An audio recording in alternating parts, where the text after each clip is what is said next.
Em diuen José Tomàs i vaig a llegir el Salm 124.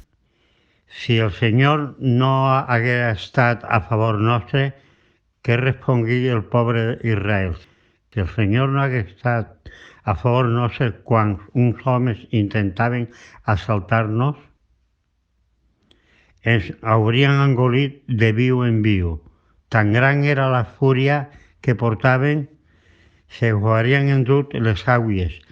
La riuada ens hauria passat més amunt del coll. Més amunt del coll ens haurien passat la crescuda de les aigües.